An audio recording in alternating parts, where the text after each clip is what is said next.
You really want this? Okay.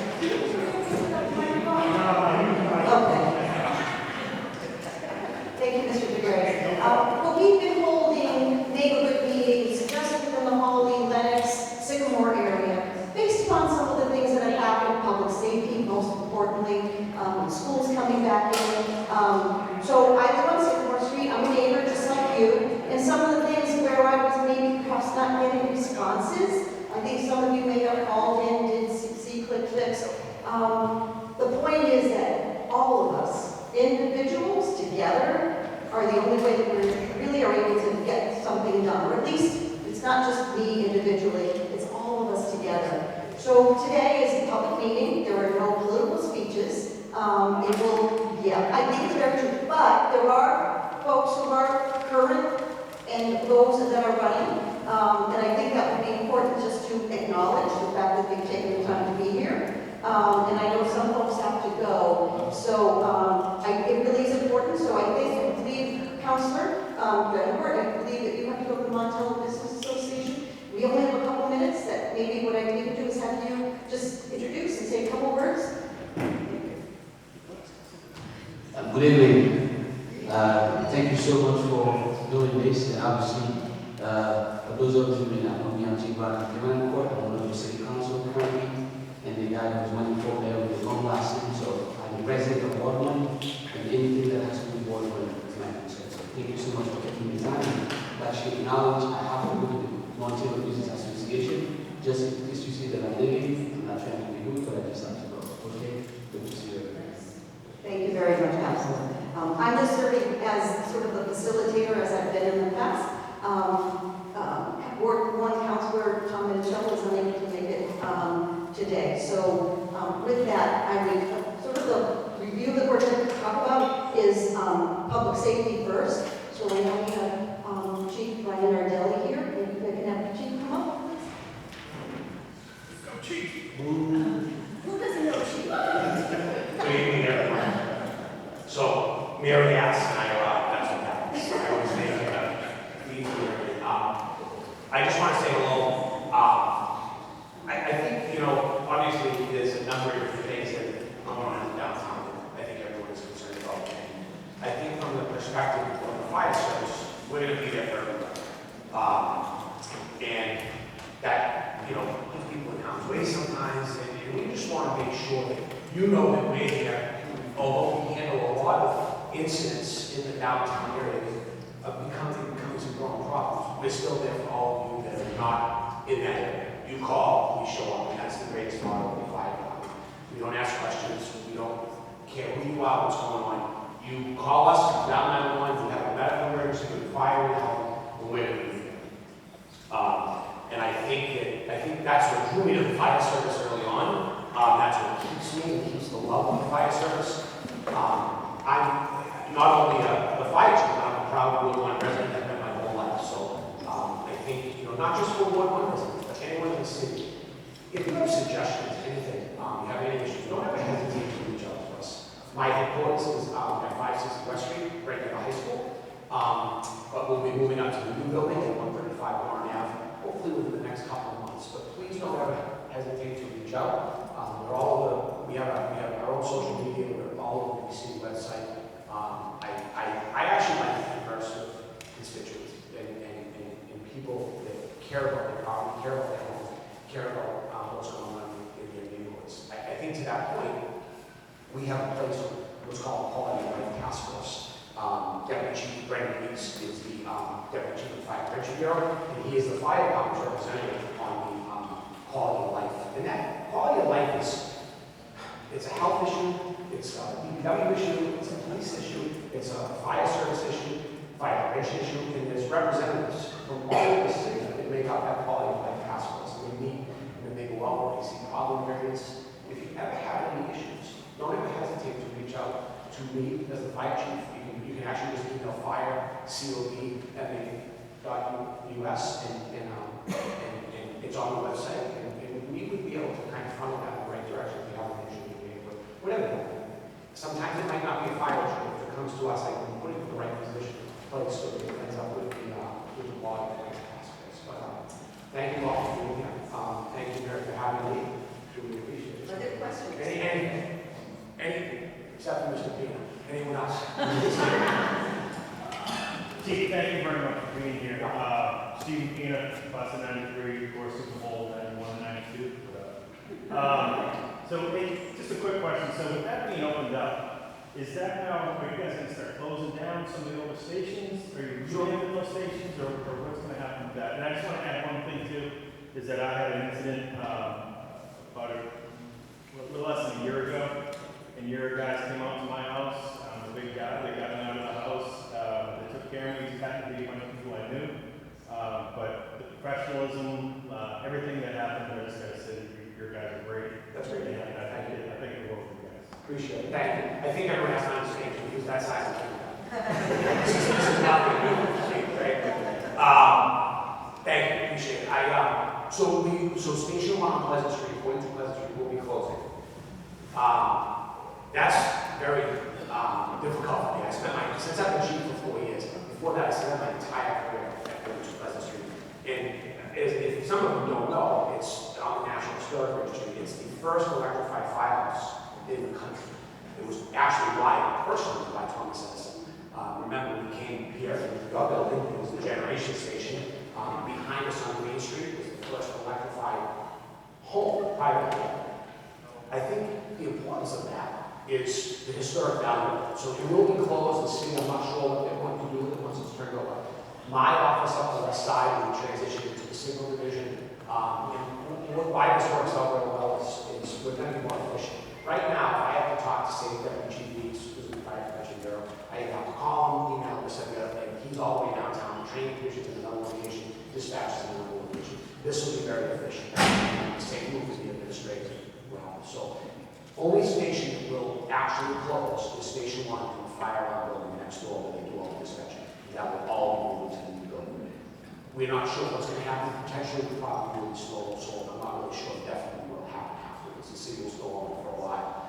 If you see, and I hate to even bring this up, but if you see the standard modern times building, the old print building across the street, that's a beautiful property. They did great work with things to do. I would love to see. I would love the history of the exterior of that building to be maintained because it is such a beautiful building. So they have to jump through some hoops with the National Registry of Historic Places. And I know just for a matter of fact that I know you kind of, Station 1 usually comes up to our area anyway. Yeah. Do you even have a truck coming out of your station? We do. Engine 5 over there. Yeah. So we have Station 1 downtown in Campbell. There's Engine 2 Latitude. Station 3 at Montello is Engine Company 3. Station 4 on the east side is Engine 4 Latitude. Station 6 is Engine Company 5. And Station 7 up on Carey Hill is Engine Company 7. So yes. Retirement home. I'll tell you, they're busy now than they've ever been. It's crazy. It really is. Yes. Did you want to talk about the October 11th? Oh, yeah, we have our fire. See, this is why I help everyone out. We have Fire Prevention Day on October 11th in the afternoon, from the morning until 10 to 2. And it's a number of different events. We have kids. We love to have the kids come up here. We're doing some awesome things. We have an awesome new public education officer, Peter Reardon. Ward 1 resident class president. Peter Reardon has done incredible things with public education all the schools, many of you have young children. He's not only going to schools, he's expanded the senior program we have now, as well, working with the Council on Aging. And we will be having our open house 10 to 2 on October 11th at Station 6 on the west side. Mike DeGrace will be giving personal tours in the building and the grounds. Retired history, yes. Yeah, that whole thing you do the entire time. But no, it's a nice time for the kids. There's pizza, we'll count cars, we'll show them a bunch of different things. We'll have a smokehouse that the kids can go in, we can talk about staying low, going, different things of that nature. One thing that's really interesting too, that I'll bring up, that not a lot of people are aware, we just had our first night last night. When I first took over as chief about 4 years ago, I wanted to do some sort of a high school youth orientation program to the fire service. I am a perfect example of a kid who was not someone who should be called out of high school. Although I did waste some money, I realized real quick that was not a place for me to be. What it did allow me to do, though, is I got my ET and I got the fire department and things went in other directions. I found a lot of us find when we're doing open houses every year in August, we have civil service exams. We've gotten more and more input from the kids coming. And we put it out all over, we throw it out in the schools. Website, we put it everywhere, we share it everywhere so that we can get kids to come to it and talking about how you become a firefighter if you'd like to. One thing that's been awesome about that is we've got our numbers have gone through. We were down by about 12% when I first took over as chief. Now we're way above that. Because we've got a lot of new people in, we have more kids taking the test now, which is awesome. To that point, I wanted to do this camp high school kids to kind of see a different aspect of it, right? So just didn't have the right people in the right places to do it. It's taken me a while. A lot of other things going on through public safety building, companies in service, hiring different things, other initiatives. Peter Raven came into this job and said, hey, I saw all the notes about the camp for kids. So we went through a lot of different things. We're going to work through this as Americans, a number of different goals we went through to try to do this. In the end, we decided to do an after-school program, and I reached out to Dr. Tahiliani, who's been so open and so awesome about this whole thing, and Dennis Goodrich, who runs the whole health department for high school. And we had a couple meetings, went over it, and we just started last night with 4 students from Brockton High School that are juniors that learn how to have an intro to firefighting, so that maybe one day, in a few years, they can step out of Brockton High School and see something like that. These are the types of things we really want to make sure that we're seeing the big picture.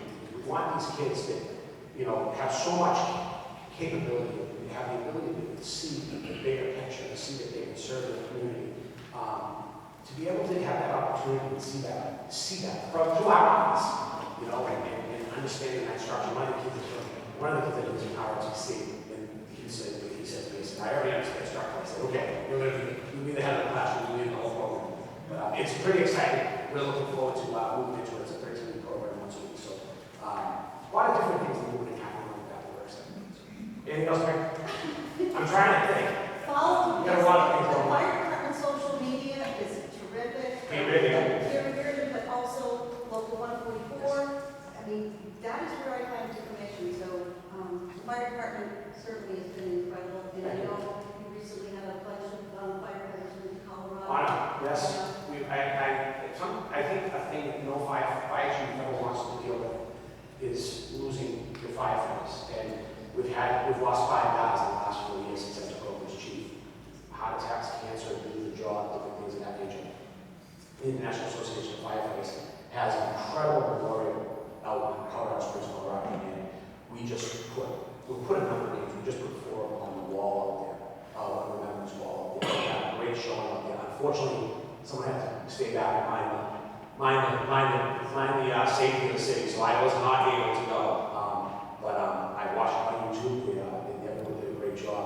And it's just nice that no one loses anybody, obviously, but they can be remembered for all that they did in a special place like that. It honors firefighters. Amazing. Good job. Thank you, everyone.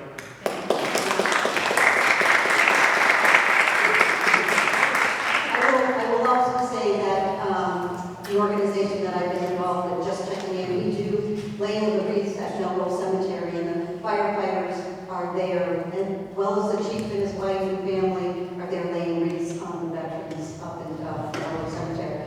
So what I'm going to do next is bring up Jorge Vega, the current school committee from Ward 1.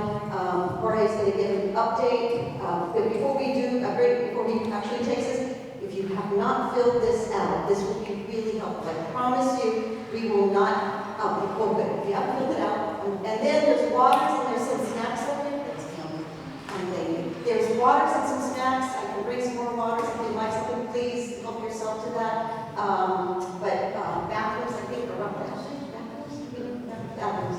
But okay, without further ado, Thank you everyone for coming out and representing Ward 1. My name is Jorge Vega. I am the school committee representative for Ward 1. I've been serving for just over a year. And what excites me about evenings like tonight are what they demonstrate. They demonstrate partnership. This event wasn't started by an elected official. It wasn't put together by the police, by fire, by Brockton Public Schools. It was put together by a resident of Ward 1 who saw it. Reached out to everyone that we're seeing here tonight, many people that couldn't make it tonight, but have been involved in the last 2 meetings. And I think it's important to acknowledge that that's what it takes to move things forward in our city. A willingness for people to step up and bring people together. And I think Mary's been an outstanding example of that. Been an outstanding partner and representative for Ward 1. So I want to say that all to Mary. Thank you. All right. And so what's going to happen is first I'm just going to extend some well wishes to some folks.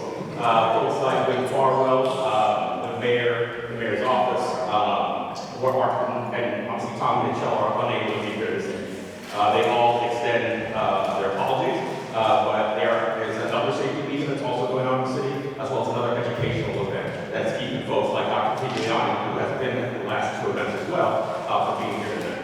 So in the future, as we do this on a monthly basis, what we're going to see is a greater representation of folks who are involved with the safety of our homes, ourselves, and our children present at these meetings. So you'll all have the opportunity to ask questions at that point. Tonight, again, in the spirit of partnership, we have the opportunity to bring in some experts in a number of things. Right? So obviously, we've got Chief Marvelli, we're going to hear from representatives from city and school police, but we'll also have the opportunity to hear from John Snellgrove and Linda Curto on a presentation that we received at the school committee not too long ago, focused on bullying, focused on what it is, how we identify it, and how we as families strategize to minimize its impact at home, on the street, and that's it. So I'm very excited to have you here tonight.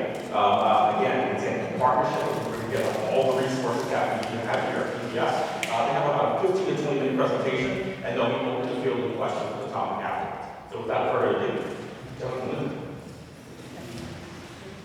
Oh, boy, did I change the order? I'm sorry. No.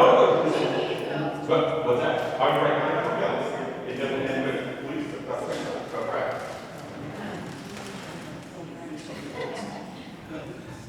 Thank you. Thank you, Mr. Vega.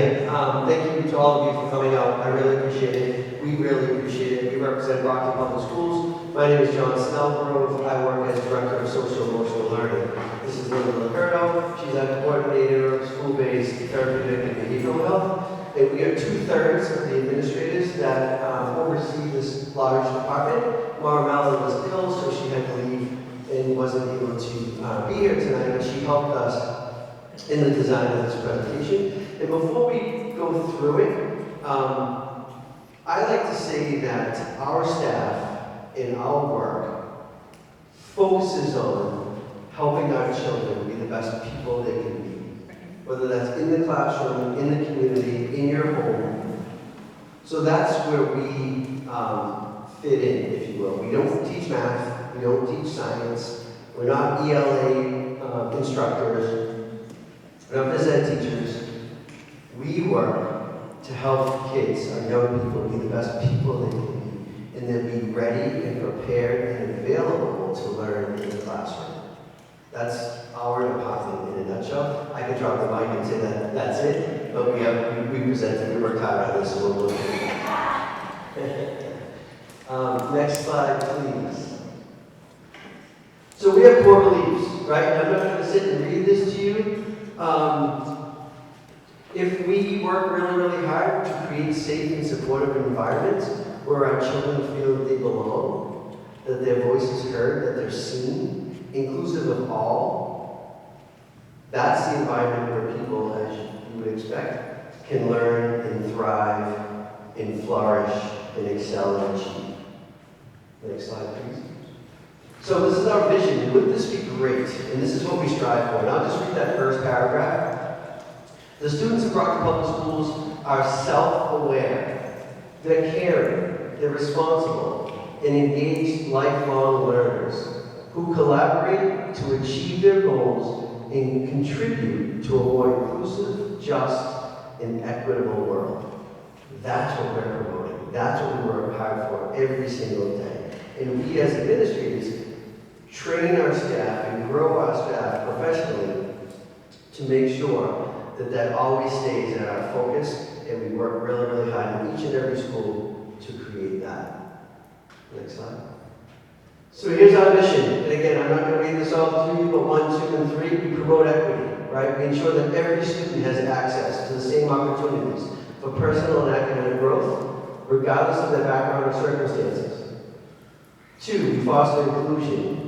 We create environments where all students feel valued, respected, and understood, thereby enhancing their sense of belonging and participation in the school community. And thirdly, we empower our students. We equip students with the tools and confidence they need to advocate for themselves and others and make informed decisions and engage in positive, constructive behaviors.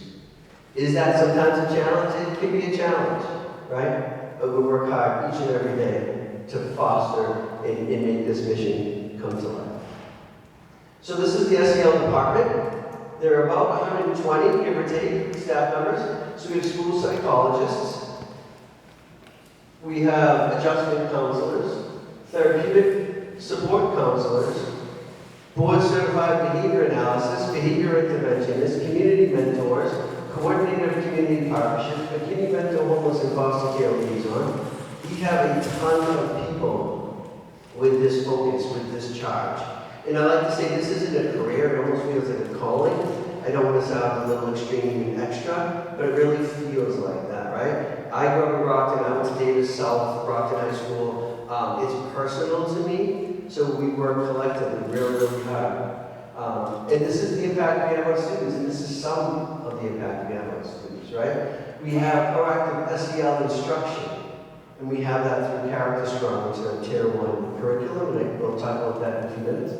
We do direct counseling services. Some of our students, as you may guess, come in and they live some challenges at home, right? And our counselors are on the front lines of identifying those needs and then trying to match those needs with resources. And those resources could be within Brockton Public Schools. And oftentimes they're outside of Brockton Public Schools. There are community partners and stakeholders. Because if you think of it, public education is charged with and measured by student academic achievement, right? And you can have high achievers, and you can have maybe not so high achievers, but what people don't understand is the effort and the work that goes forward every single day to help our children be the best folks that they can be, right? Crisis response, grief counseling. We are on a team that, unfortunately, if there's death of a student, death of a faculty member, we bring people together, trained, licensed mental health professionals, to go to the school, to go to the home, and meet and help with grief counseling and support. Last September, there were 3 student deaths. It was a really, really difficult time. We went to the home of each of the 3 families and worked with them. Again, it's voluntary. And we stayed with 2 of the families and tried to support them the best we can. And that includes our work, but then referrals out to the community for intensive therapy, etc. Behavior support. Linda's our guru with behavior, so she's often helping our staff members write intensive behavior plans and support plans for our students. We have a mental health, an SEL and mental health screener. So for the last year and a half, we've asked our students in grades 3 through 12 to complete an online screener. Online is not the right phrase. It's an electronic, it's very confidential. But it's a screener that they can go through and click on. It's 35 questions and click on how they feel. Now, oftentimes there's a bunch of people sitting around a table with a bunch of degrees saying, I know our kids need this, or our students need this, or we need to do more of this. But not often enough do we capture student voice. I was a teenager a really long time ago, so what my view of what our kids need may be completely different from what a young person would say to me today. So the SEL and mental health screener allows them as a vehicle for them to complete, and then we get their voice. Oftentimes we know those students who have externalized behaviors, right? They may be maladjusted behaviors, they may be students with high energy, right? We don't often know those students with internalized behaviors, right? The anxiety, depression, feeling disconnected, feeling lonely. So this tool allows us to capture that voice and then do something about that. Each school has access to their students' data. So that's really, really exciting. It has been a game changer. We do it in the fall and the spring each year. And in the last spring, we took the students from each middle school that indicated concern with internalized behavior, the disconnectedness, the loneliness, maybe some anxious feelings. And we invited them to a summer camp, if you will, at Brockton High School. Because when you look at 8th grade transition to 9th grade, forever, when I was a student, forever ago, some freshmen struggle. And it's not solely because of academics. Oftentimes, it's Brockton High School is huge. And there are 4,000 students there, and I just don't feel like I fit in. So we got these students through the SEL screen, and we asked them and their parents to participate in this summer. We called it an SEL Institute. But I promised them, I went to each of the middle schools and I said, I promise you, my name's on this, it'll be fun. It's voluntary, and I know you don't want to get out of bed and hop on a bus and come to Brockton High School in the summer, so I will make it fun. And we hired the right people, and we had fun activities, and the 50 students that went, all of the feedback from their families, from them themselves, so they really enjoyed it. And now when I go to Brockton High School and see these 50 students, they said they feel confident, they feel like they're connected. They've met 49 other students who were there with them. So that's something we've done in the SEL mental health screening. The staff development, we had the honor of hosting the professional development for the entire district in November of last year. And we focused on building communities of belonging. Because if you think you belong and you feel you belong, you're going to be an engaging learner, right? You're going to participate. You're going to offer your opinions. You're going to be very much involved. Think about the times, and I can think of them, when you don't feel like you belong. You're not going to take risks. You're not going to raise your hand and offer suggestions or try to answer questions, right? So creating these communities of belonging. So we did an entire presentation, full day presentation last November. We did a staff presentation again September 24th about building communities, and that includes, if you build the right environment, that decreases the likelihood that bullying will happen. But if it does happen, how to identify it, how to report it immediately. So we did that presentation September 24th, professional development. And then again, our community partners. I always say to interns that come in, to new students, to new families, Brockton is rich with community partners willing to help. From counseling agencies to just local grassroots groups, to former alumni. We're rich with services, and we can't do it alone. We're an educational institution. We rely heavily on our parents, our families, and our community stakeholders. So I won't bore you. You probably heard enough of me already, but when we're talking about an MTSS structure, right? It's a multi-tiered system of support. So at level 1, that foundation, all students receive this, whatever that is. At level 2, or tier 2, that's when the students in tier 1, there are some that need more. So universal at tier 1, tier 2, there are a group of kids that might just need a little bit more. And then tier 3, those that rise up to tier 3, those students tend to need intensive intervention. Okay? So at tier 1, we have a character-strong SEL curriculum that is heavily comprised of anti-bullying, bullying prevention, and intervention modules. So each teacher in this district has access to the tool, which is the curriculum, tier 1 curriculum, that all students should get. They play a video, it prompts a big discussion, there are role plays. I was at the Kennedy School, I saw it being done. It was beautiful. The kids loved it, it's fun. The teachers were really engaged. I really, really liked it. So that's an example at tier 1. And then tier 2, for those kids that need a little bit more. For those kids that may be the bully or the aggressor, right? Or those children that may be victim of bullying. We have small group or individual support for that with a licensed counselor. And that, please know, that doesn't happen without parent, guardian consent. We don't do any work with our students, ongoing work, without parent or family consent. And then, like I said, in tier 3, those are for students that, tier 1 wasn't enough, tier 2 wasn't enough, and they needed extra, more intensive support. And examples of those, Linda created a stabilization program, which is over at the Therapeutic Day School on Summer Street. Students go there for a period of time, learn skills, and then go back into their school. We have a BRIGHT program, which we're all very, very proud of. Forever, when children go for hospitalization, they meet or need hospital level of care. They go to the hospital, and then they come back maybe 10 days, 14 days later, and they're so far behind to do their academic work. And sometimes coming to Brockton High School or returning to Brockton High School, the size of it, the number of students could be triggering in and of itself. So to say to a child, welcome back from the hospital, we're here to support you, go to your classes, is really not productive.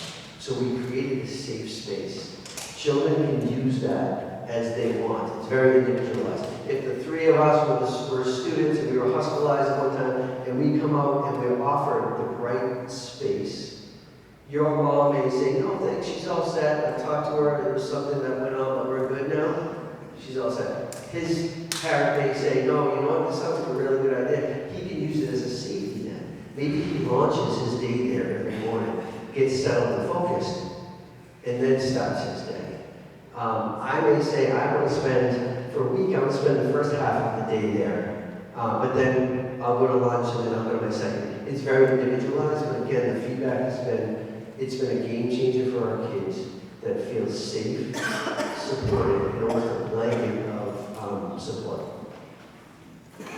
Community partners, there's a large list here, I will not read them to you. Those of you that have been around for a while, meaning in Brockton for a long time, you may remember Brockton's Promise. It's the one at the end there. The Boys and Girls Club received a large grant from Children's Hospital in Boston, and it was to resurrect the Brockton's Promise. And basically what that is a group of people, to include the schools and other community providers, to sit and talk about networking, to come together and build almost like a resources of what our students need, our families need, and how to access them. There was a symposium there today, the Boys and Girls Club that we attended. It's amazing. So there are spaces like caring adults. Who are our caring adults in the community? And if we need more mentors and more safe spaces, and what effective education looks like. So it's this kind of think tank of folks that sit around, no choice of words, I apologize, work very, very hard to create this kind of database and this collegiality amongst really important people that can provide services to our children and families. We talked about the mental health screener, the SEL mental health screener.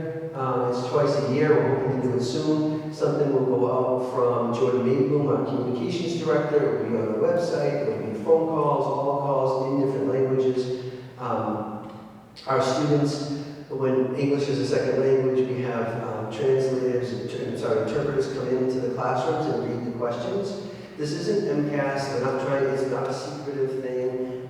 We have teachers, we have parents, people that know the language read the questions out for those that need it.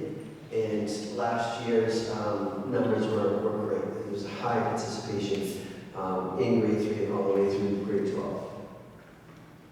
Again, a little bit about the tiers, what we do in tier 1, what we do in tier 2, and what we do in tier 3, and I touched upon it. But Character Strong, the reason why we chose, one of the reasons why we chose Character Strong was because they are so rich in bullying prevention and intervention. What it is, what it isn't. You know, someone saying something bad about you might not be bullying. Is it repeated? Is it ongoing? Is it unwarranted? There's a whole script as to what it is and what it isn't. But basically, Character Strong helps us teach our kids, gives our kids skills to be better people, to have the values that all of us want for our kids and that we want ourselves.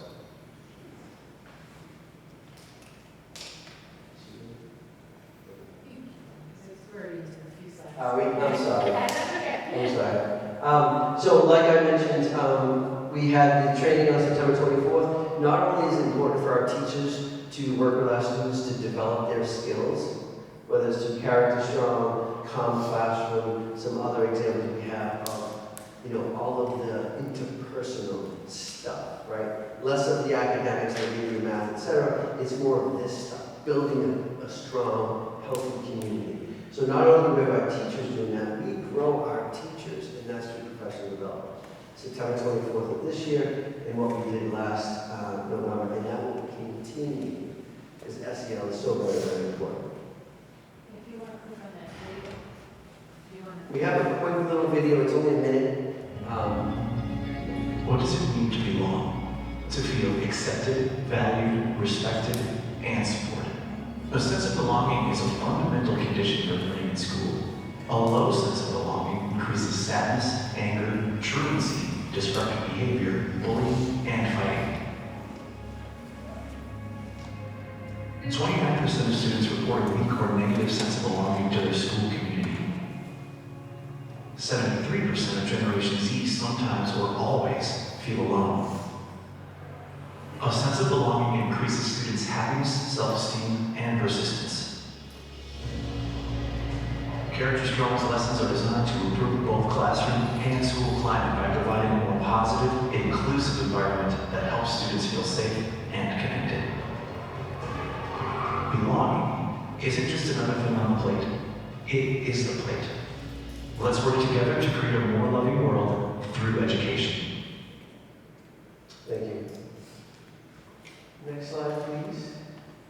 So on the website, some of you maybe have used this already. There's bullying information when you log onto our website. And then there's also a place to submit it to. So often the folks at the cabinet level, not our level, receive that information and then they send it to us. Whether that's a kid, a student who says something happened to them, or a parent that reports it. So that's a way that you can reach out to folks. You can do it anonymously, or receive one today, or you can put your information in there. Next, please. So yeah, thank you, Linda. So before I take that question, thank you for that. We have resources. So one of our partners, Pinnacle Partnerships, right here in Brockton. They have been amazing. They are such a wonderful partner and kind of colleagues with us, and they created resource manuals so that we could pass it out, and it lists all of the counseling agencies, way to get assistance, housing assistance, food assistance, all. It's a wonderful, wonderful resource guide. So we got those, but we also had them translated into French, Portuguese, and Spanish. So we have those for you to take tonight. You can take as many as you want, give them to friends and family. So those are there. And then we also, another wonderful partner of ours, High Point, over on the south side, they created these adult mental health resource guide that also has great information about how to get help. They also have a youth mental health resource guide. So we have that information for you. And one last thing before I take a question. We created these for you, and some of you may know about this program and some may not. Last year, with grant funding, we found a company called Care Solace. And what they do is they coordinate care for folks. And it sounds so simple. But if I'm a school counselor and I understand that Johnny really can benefit, Johnny's got a lot going on in his life, I've talked to his parents, etc. He really could benefit from counseling or therapy outside of school. And mom or dad may say, I want a male counselor who speaks Portuguese, and I can only be there, we're looking to, I can bring him there on Tuesdays after 5. Well, sometimes when you're that school counselor, you have 5,000 things that you're doing. And to sit on the phone or email or whatever else, and it's worthwhile. It's work that needs to be done. But it might take a long time. Care Solace, with parental permission, the school can make the referral. We give the information to the parent if the parent or guardian wants to make the referral, and they promise to get the service connected to the family within 72 hours. So the counselor just makes the referral to Care Solace or asks the parent to make the referral to Care Solace, and then we step back. And they also, if parental permission is granted, will reach back to the counselor and say, John is doing great. His anger has come down, we're working on this, we're working on that, and you can work on that in school too. So it's that cross-collaboration, and it's proved wonderful. So Care Solace is not only for our Brockton students, it's for our Brockton students and their families. It's also for the faculty. Faculty can use it. So I have someone in my family that struggles with something, I can go on to Care Solace and find a resource, and they'll connect me within 72 hours. And not only myself as a faculty member, but anyone in my immediate family. So they have been wonderful, and we're renewing our license with them, or our agreement with them, in the middle of October. So that's another thing I want to tell you about. I have a little sheet with a QR code. It's super simple. So I have that in English, I have it in Portuguese, I have it in Spanish, and I have it in French. So you can take that with you tonight as well. Mental Health Awareness Day is October 10th. We're trying to destigmatize mental health, right? We all understand this is physical health. We get injured, we need hip surgery, we need shoulder surgery, we need this, we need that. But oftentimes we feel maybe negative a certain kind of way that we may need some mental health support, right? We're trying to destigmatize that. I can go on and on, I'll stop. Yes, Ben, you have a question? No, but I appreciate all the time they take to talk to us. But I think I don't know, but I think as parents we start taking more responsibility with our children, because if you're preparing and sending all this paperwork at home, we do have to. As parents, we do have to take the responsibilities with our children, right? We have to pay more attention to our children. And granted, I do understand a lot of parents. I was a single mother once, and the time is priceless. But I feel like the school cannot do the job alone. I mean, you probably cannot say that for me as a resident. I can actually say that, right? And not to go far, a couple months ago there was a post on Facebook on how the Starbucks, McDonald's do not want all the teenagers in the stores. First and foremost, why will they be there after school? Right? That's disrupting the business. That's disrupting the growth of Brockton. It's a highway. A child can get hurt. As a parents, I think we have to take ownership that our children have to be somewhere safe. That's a highway, like at the high school and Starbucks and McDonald's, right? We all realize that anything can happen. And that's my input. I do appreciate all that help. Thank you. I love that you added that. As coordinator of behavioral health, I do a lot in the district to support behavior district-wide. We have many meetings with teachers, we have many meetings with administrators, we have many meetings with students, and many meetings with parents. And when we have parents that are willing to work with us, and I know parents are busy, and every family has a lot going on. We have a lot of amazing parents that will come in, and when we have the parents on board with us, it works beautifully. But we can get coordination between a school and home, and some follow through, and when the kids know that mom or dad or grandma or uncle or auntie are on board with us, we see a lot of really great results. So I appreciate you adding that.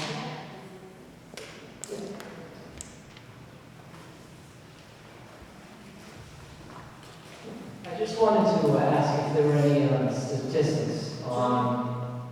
What's that your name? My name is Ulysses Varela. I'm a resident here in Brockton. Thank you, Mr. Bean. But I wanted to know if there was any statistics on current levels of bullying. I've heard stories. I've seen the articles of the enterprise and bullying in our schools throughout Massachusetts. But I want to know how prevalent it is. If with these efforts throughout, through are getting results. If bullying in the schools is decreasing, and we're setting our youth on the right track. Thank you.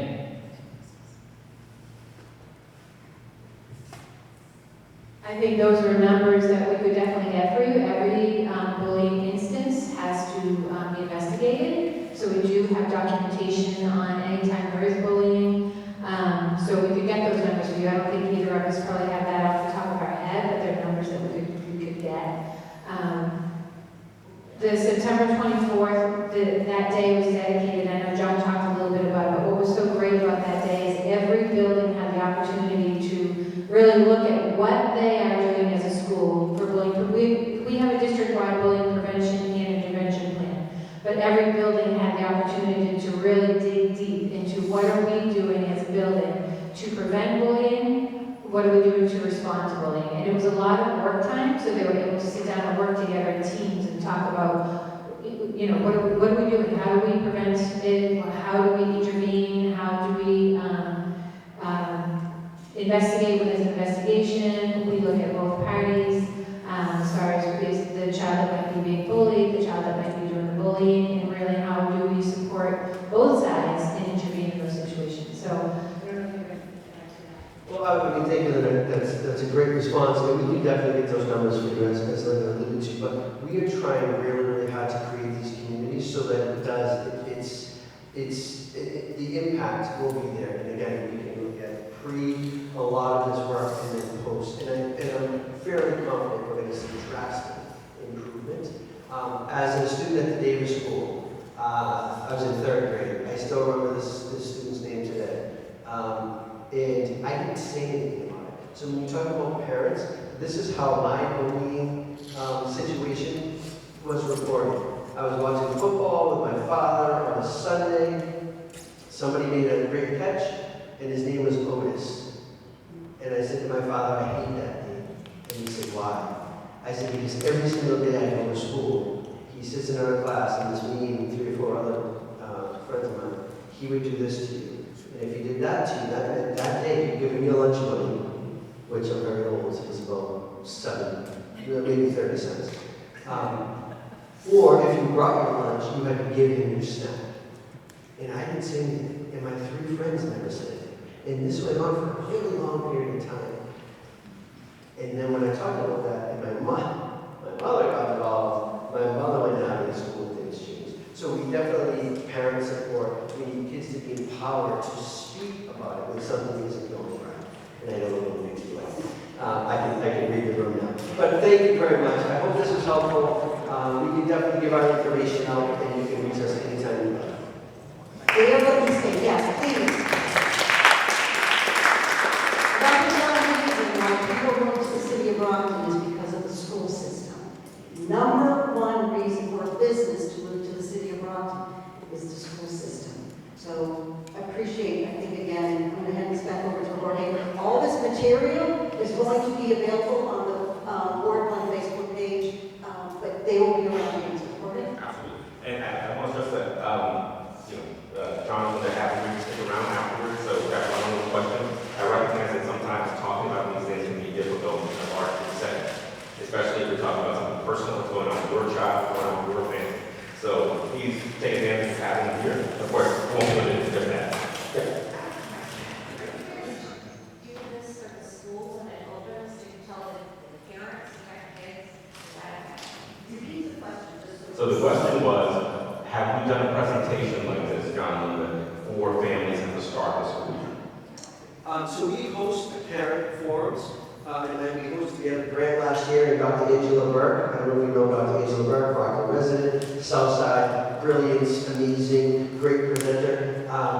We used grant funding and had her develop a series, much like this and even more. And it was very low, the turnout was very, very low. We put it out there, and we sent it out with different mediums, but the turnout wasn't really great.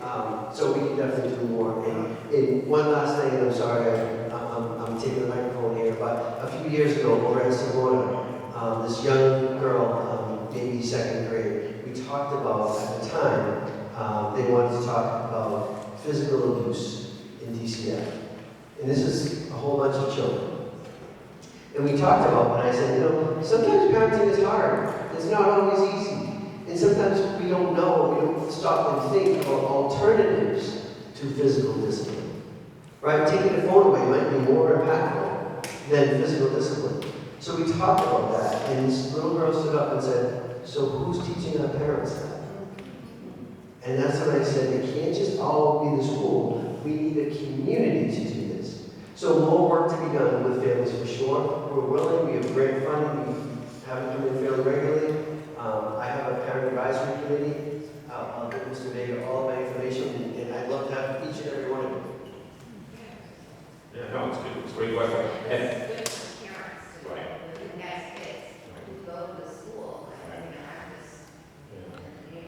No, yeah, and I will say that after the school committee saw the presentation that John and Linda had done for us, we recognized immediately in conversation with the superintendent that when we do open houses, there are a series of them that happen at the beginning of the school year. This should be woven into those discussions. You know, as there's a real opportunity.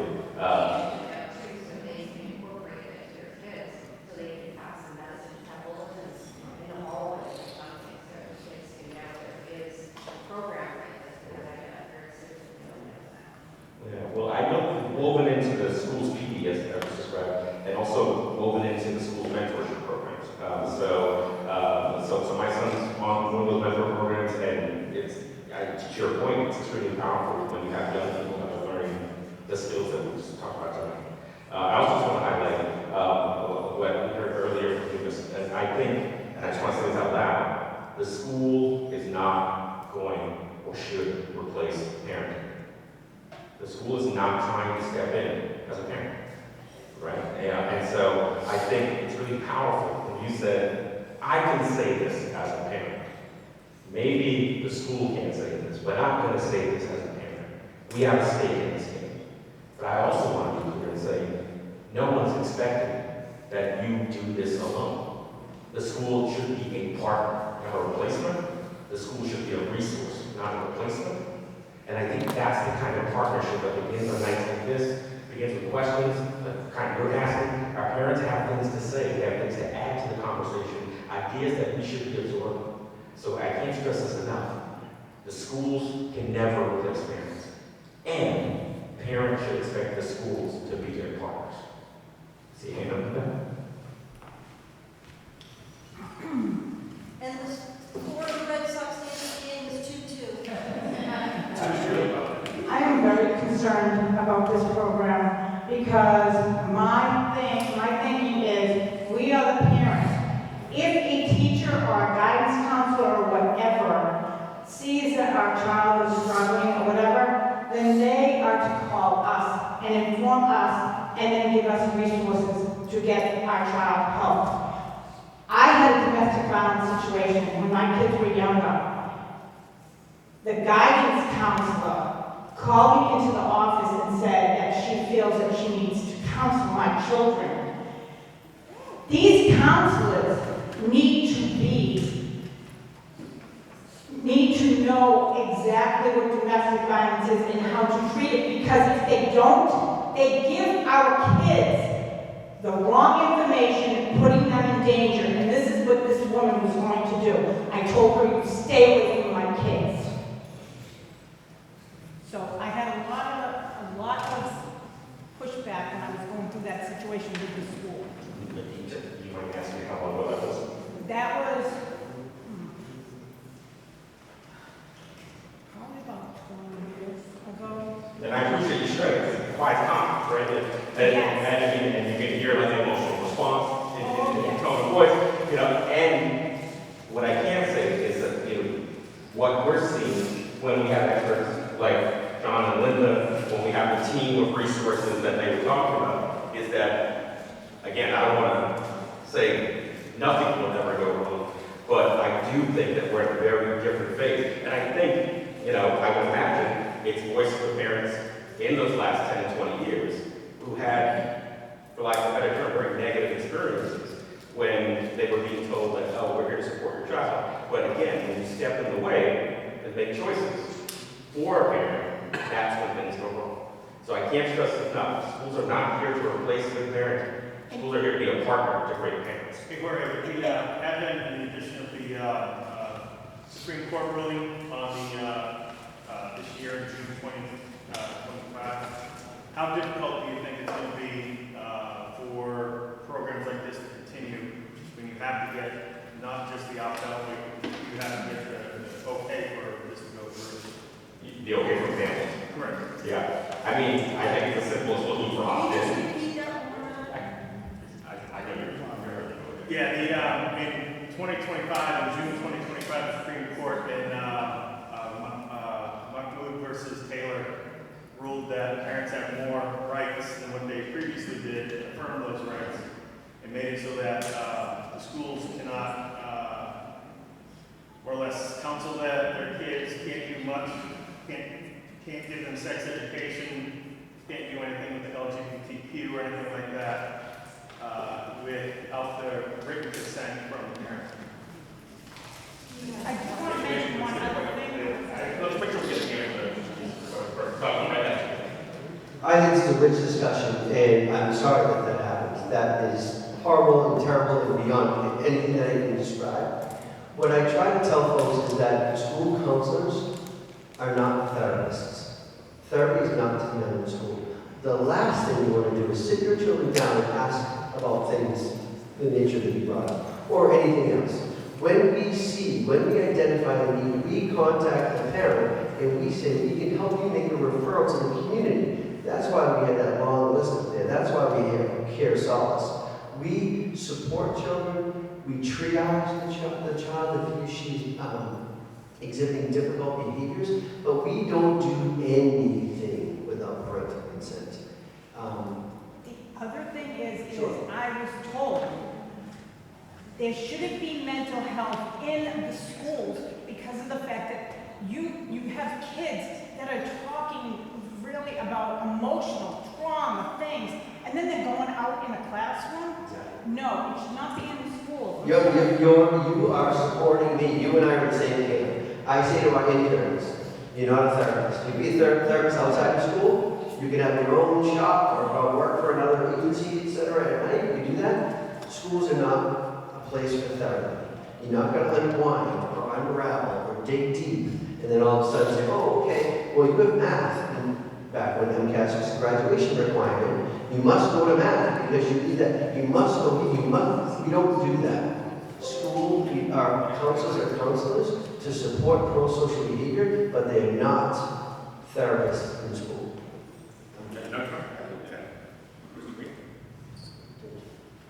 Marlon Green, thank you for your presentation and thank you for the incredible work that you're doing to support our students, our children. I was very excited and also appreciative to see two bullets on your presentation, and just wondering if you could briefly elaborate a little more on those two bullets. And those bullets were community mentors and community partnerships. You showed a slide with your community partners. Could you just tell us a little bit more about your community mentors? Who are they?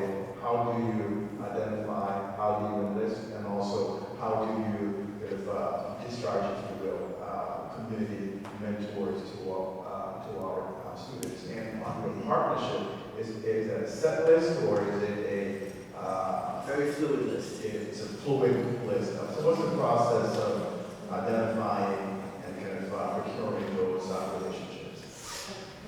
So community mentors, we don't have enough, right? We need kids to have trusted adults in their lives. Are their teachers trusted adults? Yes. Are their counselors trusted adults? Yes. Family at home, friend, trusted adults? Yes. For some kids, they don't have some of that. So we ask and we look for folks that would work with us, for us, with our children, and not only work with them during the school day, but sometimes at night, again, with parental permission, often involving family.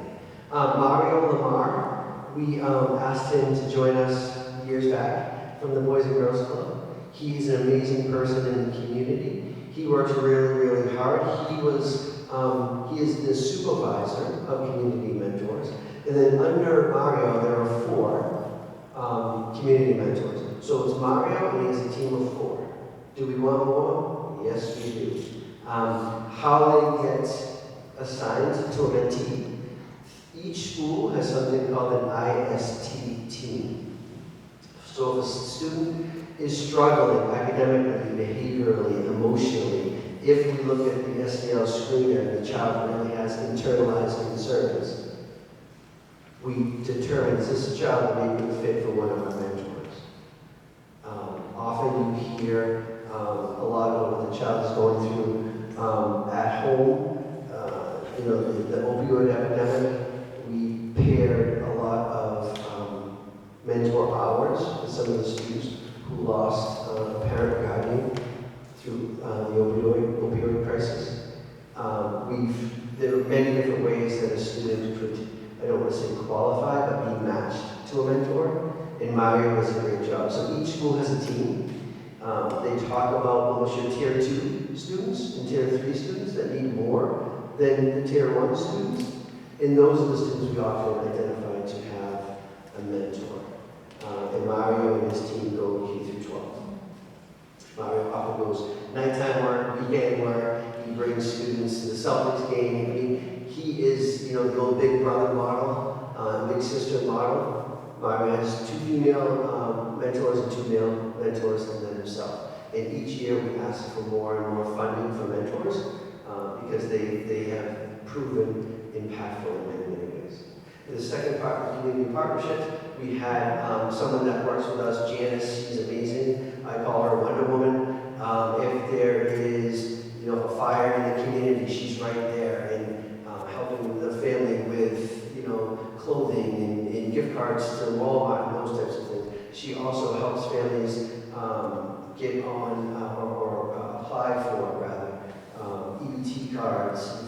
She works with students and families with food insecurity, housing insecurity. She is truly this community dynamo that works really hard to identify the need. Once that need is identified, to match some of the community resources. She's absolutely amazing. She most recently became a therapeutic counselor, and we're happy to have her, and that position will be coming out soon.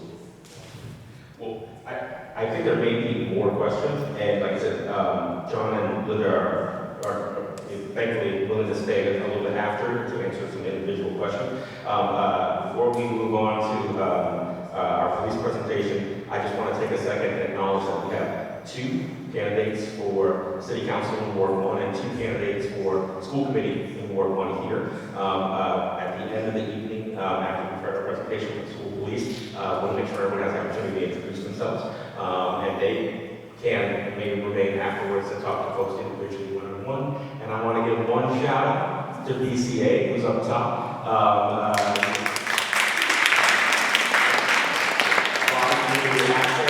Served as the eyes and ears for every event that goes on in the city. And they do it quietly, they do it effectively, and they do it in a nonpartisan way. So I'm very thankful that PCA is able to do some of these things.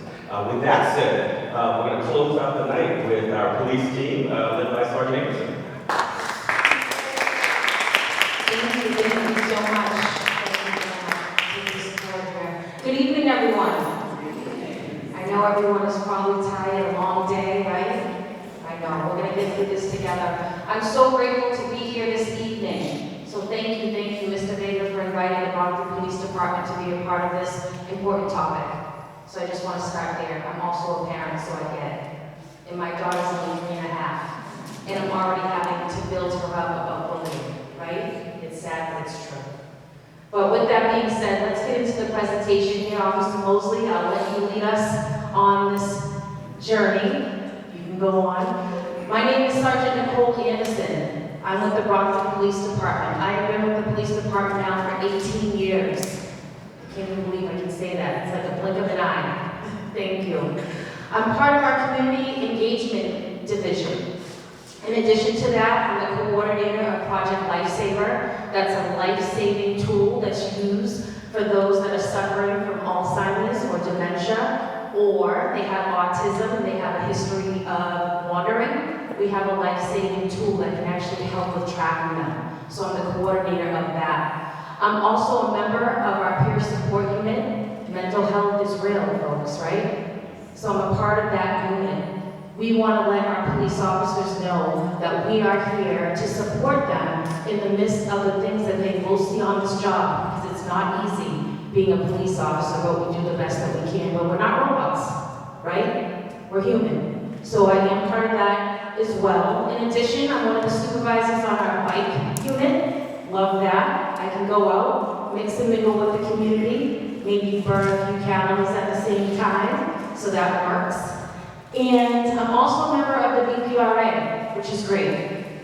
We work on doing an annual police ball, getting all of our police officers together, those that have retired also, so that we can be under one room and really just spend some time together. And also honor officers that have done an outstanding job for that entire year. They're recognized during our annual police ball. But the one thing that I don't want to leave out, and I put it last but it's certainly not least, is I'm a proud mom, like I said. So I understand your concerns that you have. I have a 3.5-year-old daughter, and I'm already having to have conversations with her about bullying. So we are going to talk to you today about some key things that we thought with our police department would be important for you to hear, in hopes that we can then take this information and figure out how we can collectively make it work for our city, make it work for our kids. Because I was raised, it takes a village to raise a child. And the police department is part of that village, just like the school department is part of that village, right? But I will agree that where does this start fundamentally? At home. With that being said, I'd like to introduce, I should say, Officer Alex Moretta, who's part of the Brockton School Police Department. Yeah. How's everybody going? How's everybody doing this evening? My name is Officer Alexander Moretta. I'm on the Brockton School Police Department, and I've been working there for approximately 4 years now. I've done every job under the sun. I was a barber, I've done delivery, but I found a passion in this, and I love what I do. I come to work with a smile on my face every day, and so I really love what I do. I'm also an active shooter instructor as well. Sorry, I'm getting all tied up. As you can tell, I'm very tactical right now, so I am an active shooter instructor as well with the alert system. A proud husband and a proud father. I got 6 children. They're fully involved in the Brockton school system. I found the whole game. So, like I said, I love what I do. I'm going to hand it over to Sergeant Nicholson one more time. Thank you so much, Officer Moretta. So, we know the time is kind of short, so we're not going to keep you here forever, but these are the topics that we thought that we needed to all discuss together, and we're going to keep it very basic on the agenda, but we're going to discuss like what is bullying, what is cyberbullying, right? We're going to talk about what that school administration investigation procedure looks like, because we do have one here in the city when a report of bullying is presented to school administration. We're also going to talk about what bullying looks like. It's important for you guys to really, in this part, when we get there, I know it's going to touch every single one of your hearts just like it did mine, but we need to be honest and be real about how serious bullying can be. So stay tuned for that part. We're going to talk about some empirical evidence. I'm not going to bore you with a ton of statistics, but there are a couple statistics that I thought was extremely important for us to understand and what is really happening, not just in our city or in our state, but across the entire country. We're also going to then tie it together with support services. I heard some of you out here saying that we need services for our family. We need services for our children. So I'm going to provide you with 3 different resources that we believe are great resources, and they're free, to help children, to help families that are navigating issues with bullying or dealing with, potential suicide, which we have to be honest and have that hard conversation. They are attached, correct? Yes, they are, unfortunately. And then we're going to tie it all together and end it with the forward thinking. In order for us to be better, we have to do better, right? And that means how are we going to think moving forward where we can collectively come together to make that happen? So that's the key things that we're going to be speaking about today. So with that being said, let's dive into what is bullying and what is cyberbullying. Officer Moretta, can you just give us the bare basics on what that is? What is bullying? Me, I get bullied every day when I go home from work, especially with my family. Now, in all seriousness, we all know what bullying looks like. You see it on the TV screens, you see it on your commute to work every single day. So we all know what bullying is. It's basically one group, or one person, or one group of people putting fear and intimidating this other person or group of people. There are some key elements attached to that as well. It comes in a form of physical, emotional, then you got physical, verbal, and electronic communication as well. And that ties into cyberbullying. Does anybody know what a form of cyberbullying or what cyberbullying is? So cyberbullying is real simple. It's basically everything that I just explained through online. And that can also tie into somebody creating a Facebook page and putting your profile, putting your picture on there and pretending to be you. So there's a lot of forms of bullying. Obviously, we know I work in the school systems, and I feel real passionate about this.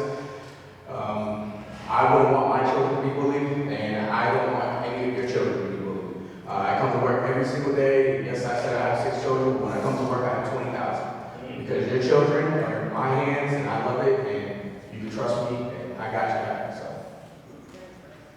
Thank you for giving us the bare basics on what bullying and cyberbullying is. Now it's important for you guys just to have a basic understanding of that school administration investigation procedure outline and what that looks like. Like Officer Moretta explained to you, he's dealing with his kids day in and day out. So Officer Moretta, can you just walk us through the basics of what that investigation procedure looks like? Of course, like I said, I am in the schools, I work in the schools, and that is my main focus. So I work hand in hand with the school administration every single day. So it's a real quick process on how the school administrations handle it. Key elements, number one, once they get the report of bullying, the school principal is going to call homes, the parents or guardians, and let you guys know what is going on at the school, what's taking place, and what's going on with your child. Secondly, they're going to conduct a full investigation on the case that is at hand. They will also contact the school administration will also contact your local agency departments if they think that any criminal charges are warranted. Now, if they are, they're going to contact us. In our case, we're going to contact the school police or the Brockton police. And if there are any charges that need to be taken out, we are going to work hand in hand with them, and we will take out charges and we will take it and assess it from there. From there, they have a 14-day period to complete this process. So the school principals will have, so just in case, if the report is on March 1st, they have until March 14th to finish this whole process. And then lastly, they will create a safety plan for the child. So the safety plan will look like if they have the same classes, they will make sure that they take one of the students out of the classes. They'll look at both schedules. They'll make sure that they don't cross in the hallway. Make sure that they don't have the same lunch.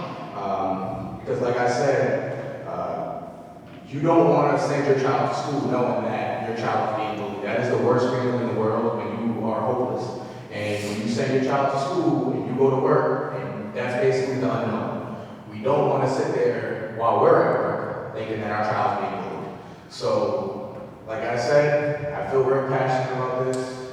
I love what I do. It's very cliche to say that I got into this to help people, but that's really what it is.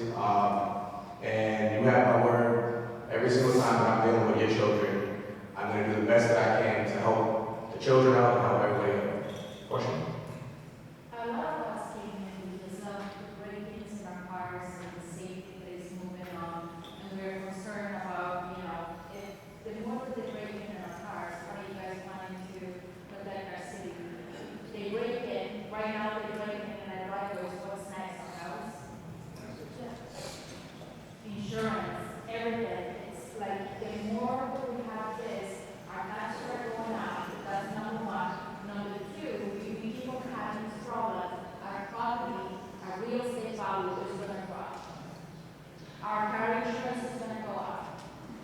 Absolutely. What do you guys gonna try on that? So that is valid points that you're making, and I want to be able to address that with you.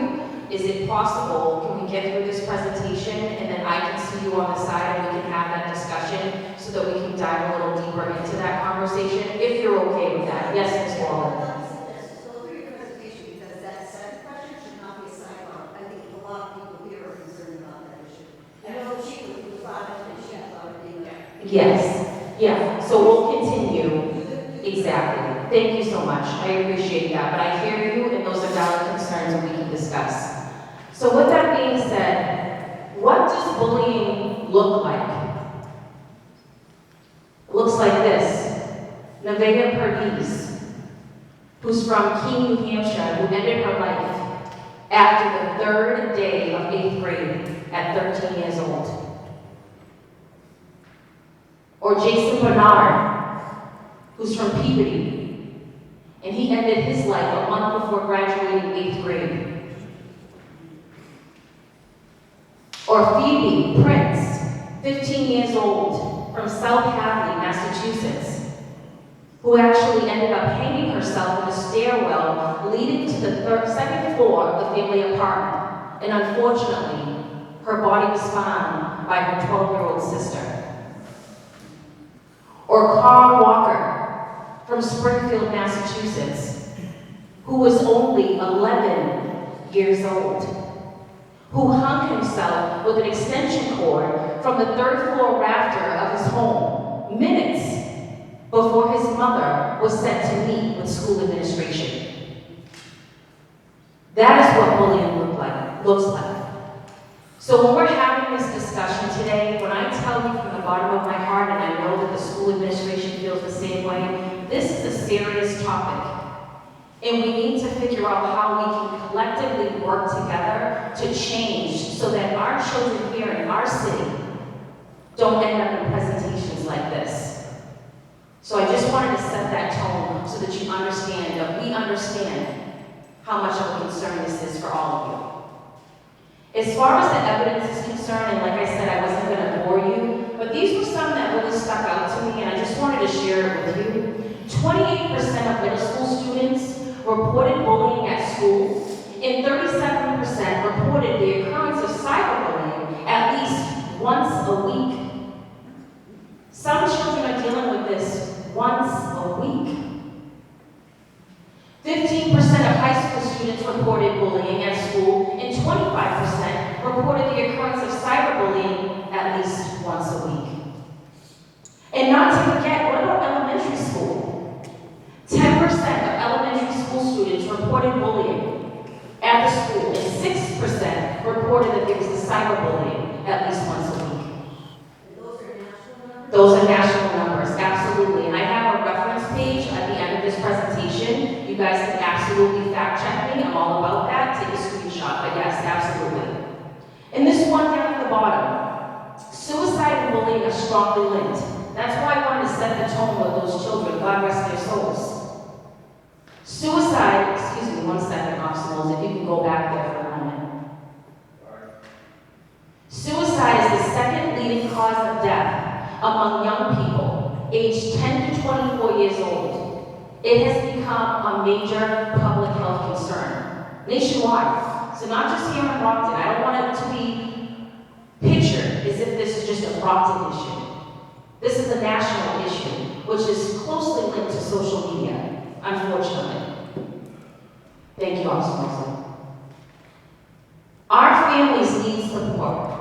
I heard someone earlier saying that we need to have services in place to help families navigate when their children are dealing with bullying, whether it's in elementary school, middle school, to high school. A lot of parents don't know where to turn to for help. Or maybe there's a language barrier there and they don't know how to communicate what their needs are. These, I have found, have been some great resources, and they're free. NAMI being, you can go back, NAMI being one of them. It's a family-to-family, it's called program, and it's here in the southeastern Massachusetts. They have locations in Abington, Taunton, Plymouth, and they can also do it via Zoom. So if you don't have transportation, you can set up a a counseling session with them via Zoom. What is this about? They have information about mental health conditions and treatments. They will teach your children about coping skills, handling crisis and relapse. They're going to give you local and national resources. They're going to listen to you. They're going to teach your children how to have good communication techniques. They'll help them with problem solving. It's tough being a kid today. Tough. These children today are looking for validation from people that truly don't care about them. They're more concerned about having the most likes on their social media apps, having the most friends. And that constitutes their validation of who they are as a person. This is one service that will help them with understanding that they need to dig deeper and know that at the end of the day, their families are the ones that truly care about them, and they'll give them the skills that they need to deal with this mean world that is here, unfortunately. Next, please. Another good resource, it's called Samaritans Hope. It's out of Boston. Thank you.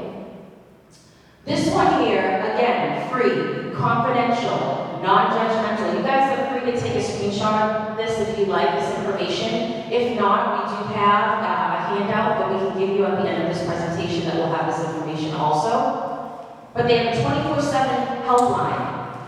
The part that I love about this particular program is that they have community education workshops. So one of you had mentioned it. How do we integrate it more into our city, into our schools, with our parents, with our children? By having organizations like this that would come out here with their professionals and offer these community workshops that would give families, students, the tools on how to navigate and deal with the things that they're struggling with. That's just one way. I love this program. And they're willing to do it, and it's free. Can you go back, please? And the other one that's on there's a peer text line for young people. And there's also grief support services. Thank you, Councilwoman.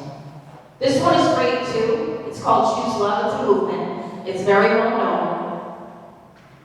And this one here, this one is written by and for educators. I actually logged onto this website myself and was able to take some really good information off of here, where I was able to put together presentations for children, because again, this is written by and for educators, right? Easy to teach, easy to learn. I know that firsthand because I've used it. Administrators, teachers, and students and staff, we all end up having a common language when we're using this particular platform, because they're going to provide us with the knowledge that we need on how to navigate bullying, mental health, and things along those lines. This movement also helps with reducing, issues and referrals that some of these children will sometimes have at the schools, and it decreases the bullying behavior. Great resource. And if you don't know about this one, this is a national number. Everyone should know this number. It's confidential, it's free. If you know that someone is struggling with a mental health issue, a substance issue, they can absolutely call this number here and get the help that they need. And again, it's free.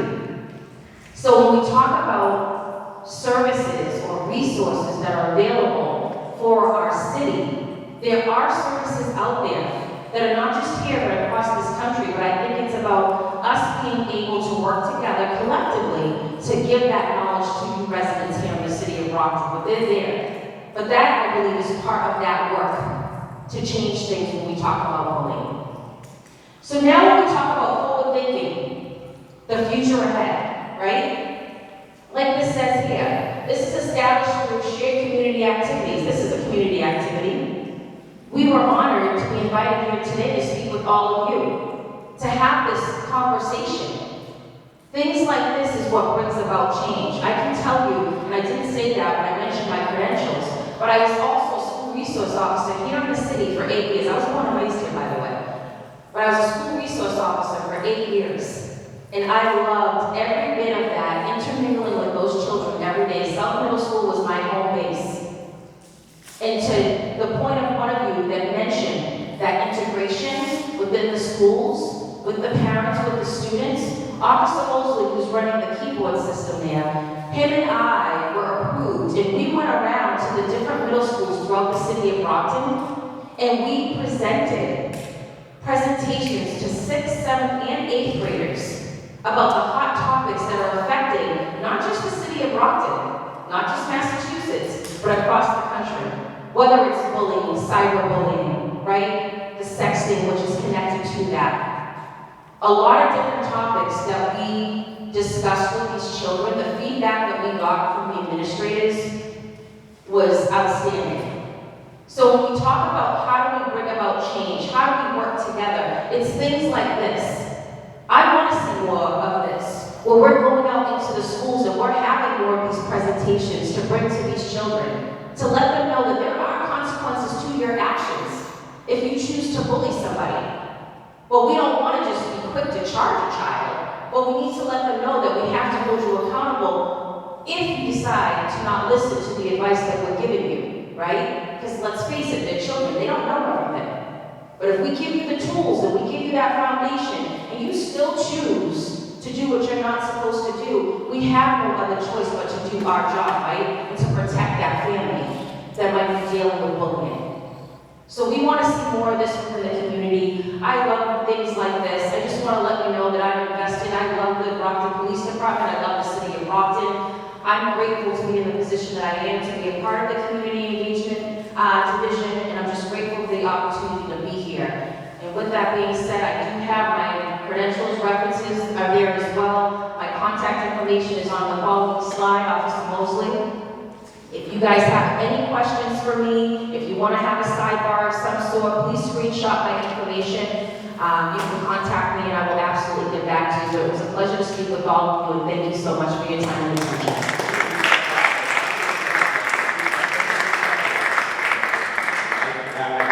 Thank you again for being here this evening. It fits into that whole partnership piece. We're going to open up the floor to some questions. I just want to address one question that came up from a couple of folks who had to leave.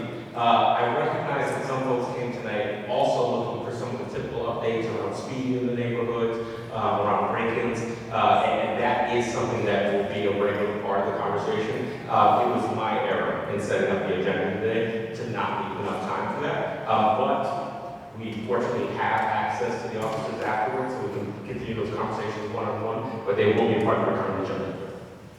Corey, I think it's important to have people who need to be here, because I think it needs to be not only on record, but not to have sidebar conversation, because I think everybody's been having the same issue. So I know there was a 3:30 in the morning ringing in the doorbell, and maybe if you would want to explain.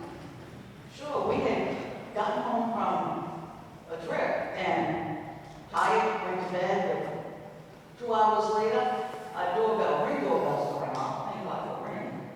And ringing, we can watch on our phone, there's some crazy woman at our door, banging, pounding. We have an electronic lock, she's trying to key in the code, she's got the purse with her, she's got the phone with her, she's on the phone, banging on the door.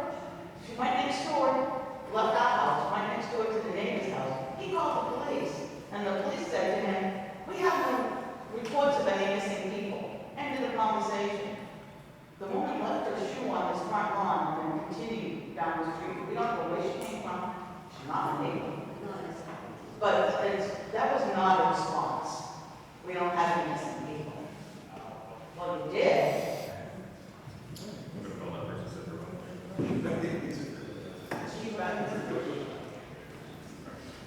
So just to that, obviously that was disturbing for you to experience, correct? It would be disturbing for me as well.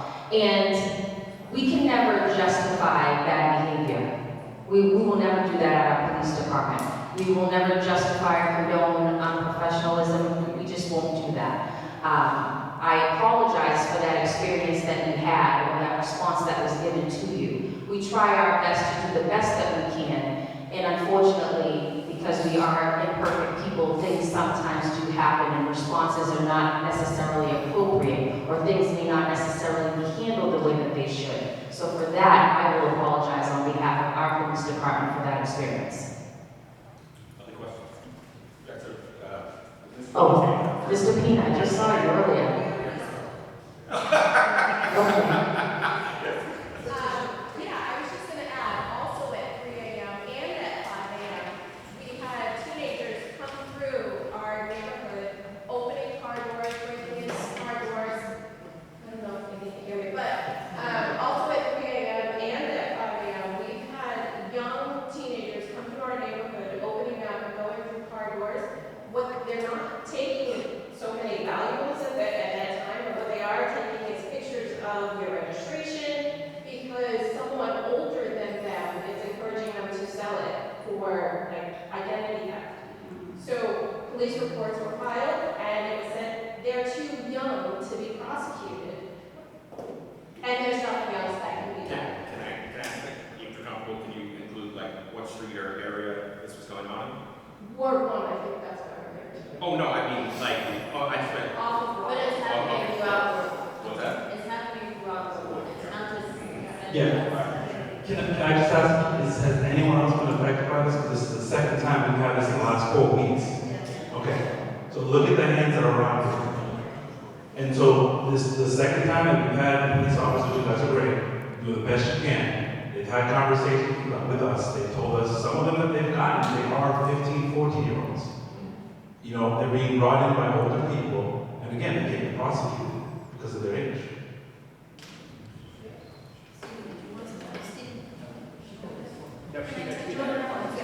Yeah.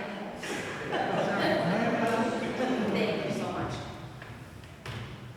So again, valid concerns. I will say number one, as far as the children being too young to prosecute, we all know, and so do you, that that is out of our hands, right? That is what the state has mandated. So there's nothing that we can do about the age that is acceptable for us to criminally prosecute a child. However, once, no. What I'm going to say is, yeah, thank you. What I will say this, although the state has set the limit as far as that age is concerned, that doesn't mean that we can't go out, find out who those children are, potentially, have a conversation with them and their families so that we can work together to maybe stop that behavior. In addition to that, I saw the hands that are dealing with that.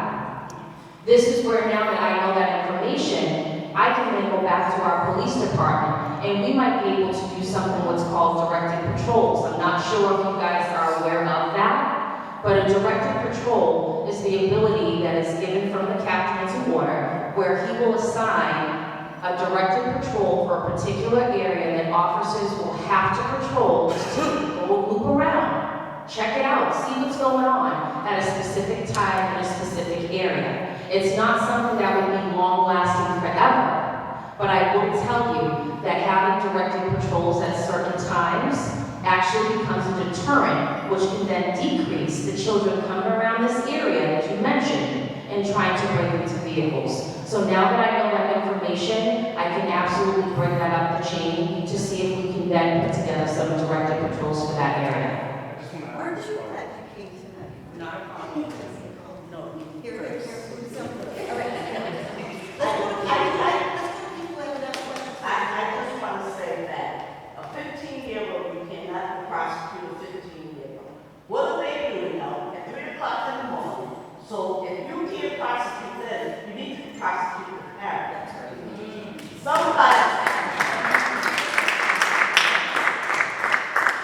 I just wanted to follow up on the patrol piece. So we work with Officer Egan, he's been great. And he's been going through this whole, one of the things that he added to us was the fact that these are happening in certain areas at certain times, and by the time that there's someone else to come to patrol, they've moved on to a different region of the city. And so it can never really catch because it's random and it's, but it seems like it's a lot more frequent, and it seems like it's not just our street, it seems like it's a lot of other places than just Ward 1.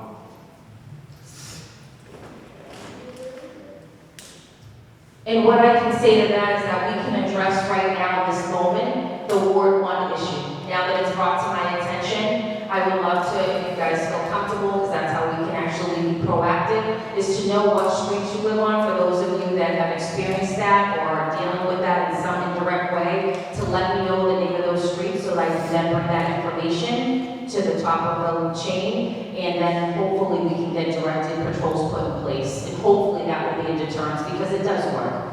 I just want to add, we provided license plates and pictures and videos and everything, and it keeps out. You provided license plate information? Yeah. To whom? Brockton Police. Do you know to whom you provided that information to? That would be outside. Okay, we can do that, okay? We can talk a little bit more about that. Okay. Okay, yeah, absolutely. We can definitely do a sidebar on that one, for sure. Any other questions for me? Thank you so much, everyone. School police question. You have what? School police, about the So, presentation. and then, if I could do this, because it's 7:45 and custodians have been very helpful here, so. School, please, who's gonna, oh, sorry. Just a quick question. So you talked about the active shooter stuff, and obviously what's going on today in today's world. Two things. The first one is, are you going out and explaining to parents what to look for to stop their kids from becoming an active shooter? That's one. The second one is, we're a migrant-heavy community, right? So we have people within the school system and in the schools themselves that may not fully comprehend what might be going on when an active shooter happens. So what steps does the school use, meaning, I know active shooter, I know everything that goes on, but as the officers going through that may not speak those languages, is there a system in place to keep those kids safe, to ensure that they're not moving when they're not supposed to move and so forth? And is there have they done a full school active shooter training?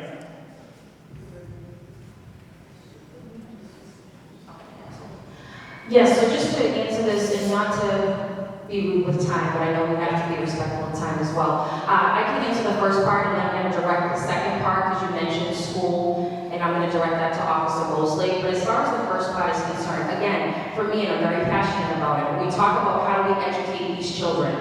How do we teach them not to be active shooters? I don't know if there's necessarily a course on how to teach a child not to be an active shooter. However, there is the ability, right, to have a conversation with these children in the school to let them know what active shooters look like, what to look out for, right? The consequences if you were to decide to go down that road like active shooters have, and how to safely be able to see, if you see something, to say something as to prevent mass casualty in any of our school systems that we have here in Brockton.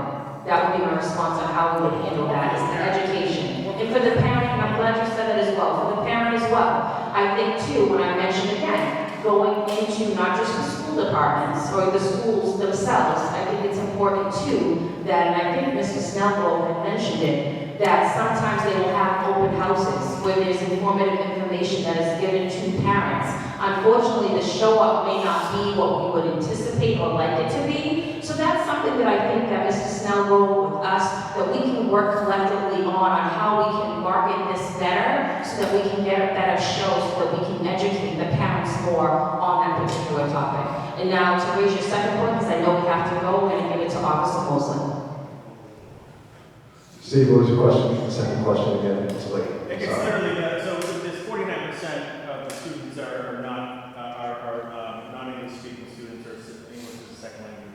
In a hyperbolic situation when things are going on, how are you able to communicate with those kids to ensure that they lock the doors, don't come out of the doors, stay in place, hide, do what they need to do to ensure that they're safe?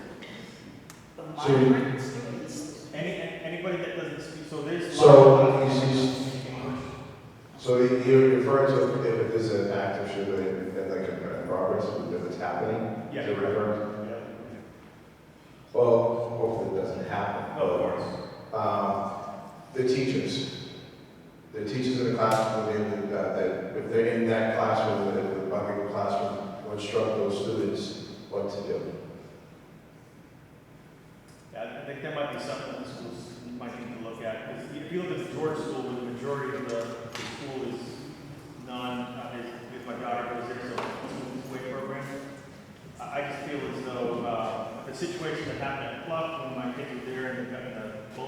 window and it was on lockdown, things like that. I think it's something that the school needs to ensure that there's something in place, whether you use color codes or something that you're training kids in this stuff. I think that's something that would probably be with something they would discuss, that the school committee would discuss with the superintendent. As far as what we do, that's separate, that's something separate. But again, if it's an active shooter or something, again, that doesn't happen, there's something more to. There's teachers in the classroom and instructors, students who want to do it. And they've all gone through the training? Again, that's something that you have to talk to the school, I'm really going to interrupt this, but there could be some sidebar conversations. You're only supposed to be here till 7.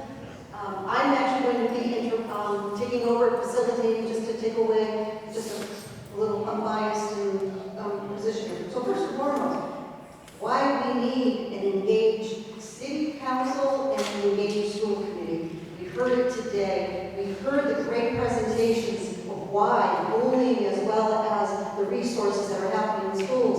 But we also heard about the needs within the community, the break-ins, the speeding, the vagrancies, etc. I could go on. So I'm going to offer the opportunity for the candidates. So on the Ward 1 Facebook page, I will be doing my best to post when debates are happening. The Brockton chapter and the NAACP is having an upcoming. The Greater Brockton Young Professionals are having, I'm not doing it.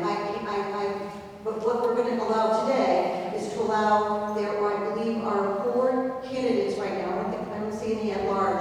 What I'd like to do first is to have the 2 members of this,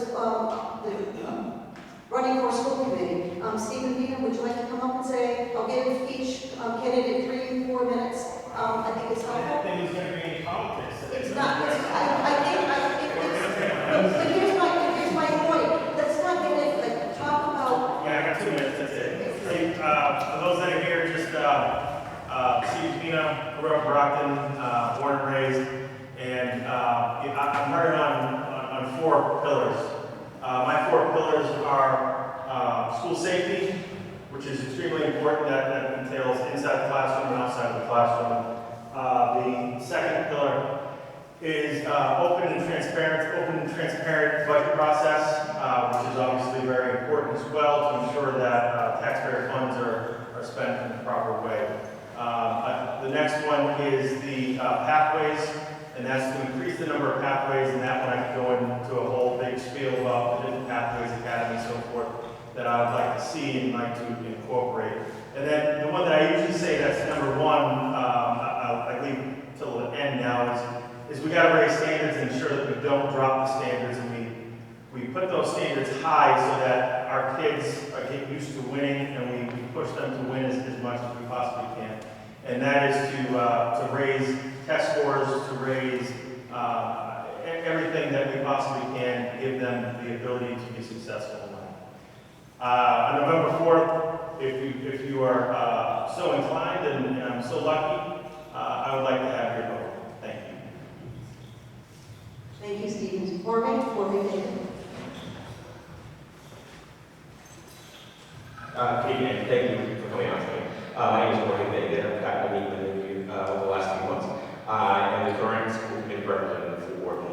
As many of you know, I didn't come in the most conventional way. I came in as a mid-year representative after my predecessor was not. I am an educator of 30 years. I am a school administrator of 16. I've worked in public schools, I've worked in charter schools, I've worked in independent schools. I'm the father of 3 Brockton post-educated kids, including 2 Brockton High graduates. 1 just graduated from college at Cornell University. The other started their sophomore year at Tufts, and my son started his junior year in the IB program at VHS. I think Steve would say the same thing. Our kids are the reason that we're involved. For me, my kids are a demonstration of what Brockton Public Schools are already. Is there room for improvement? Absolutely. But it's not an accident that my kids are doing what they're doing. It's not an accident that all of their friends, my Cornell graduate, her circle of friends from her class, went on to Brown, went on to Boston College, are now pursuing master's degrees. My son's friends are a circle of academic scholars. We are doing great things in the Brockton Public Schools. We just need to make sure that we shore up, that we get the resources in place, that we partner to make things better. But we cannot lose sight of the fact that whatever people say about us doesn't matter. It's what we know about our community. We know we have challenges. We know the problems, but we also know their success. So it's my hope to continue being your school committee rep. It's my hope that on November 4th, you'll vote. But it's also my hope that before November 4th, you'll email me. You'll send me those questions. And send me the hard ones. I'm happy to talk. Thank you very much for being here. Thank you, Corey. Just a round of thanks to those who are running for public office for school committee. Thank you both, Steve. Next, I want to bring Maureen, please, running for Ward 1 Council. I'm going to have Martin come first, and then I'll have you. Yeah, come on. And that's thank you for agreeing to do a couple minutes. That's helpful. I think everybody's appreciative, knowing the face and the name, and right? Thank you and good night, everyone. Marlon Green, I'm running for Ward 1 City Council. I'm running really on a platform of responsive leadership and also responsible governance as well. What we see before us tonight is exactly why I'm running and what I'm running for, and that is to bring the community together.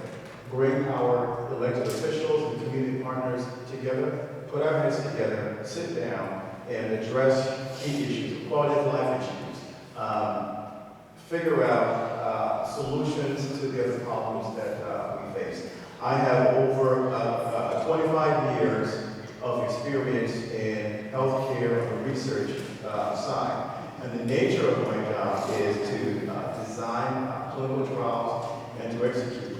And those things come with a plethora of issues, and they require a wealth of resources. But it also requires putting together a diverse, multidisciplinary team to solve issues and to create solutions for real people. And I think we need to take that passionate practice in city government as well, and running as a community leader.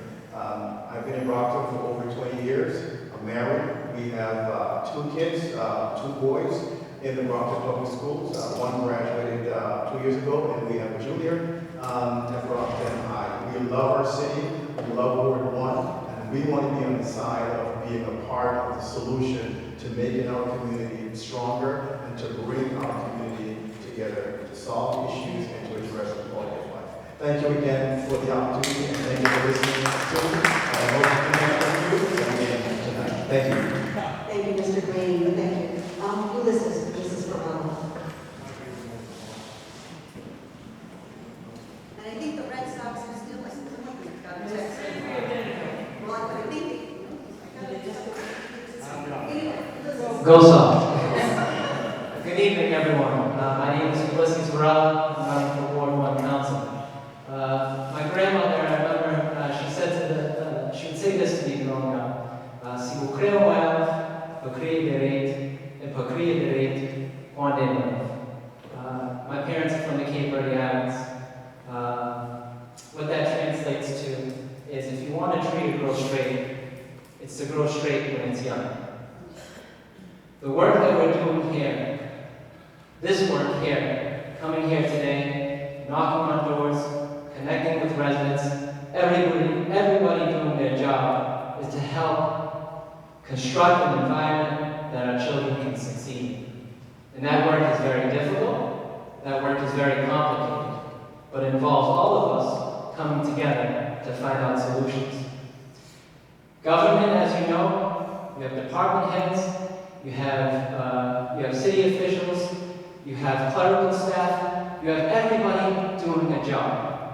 What I'm asking for and why I ran is I want everybody who has that responsibility, who takes an oath to do their job, and not do the bare minimum, but go above and beyond. Because as we know, the times that we're in are very difficult. And for the sake of our children, we have to do that job with the utmost certainty and faith that we can succeed and we can give to them a better world. Those words that my grandmother gave me when I was little stuck with me till this day. Here I am in Brockton raising a family.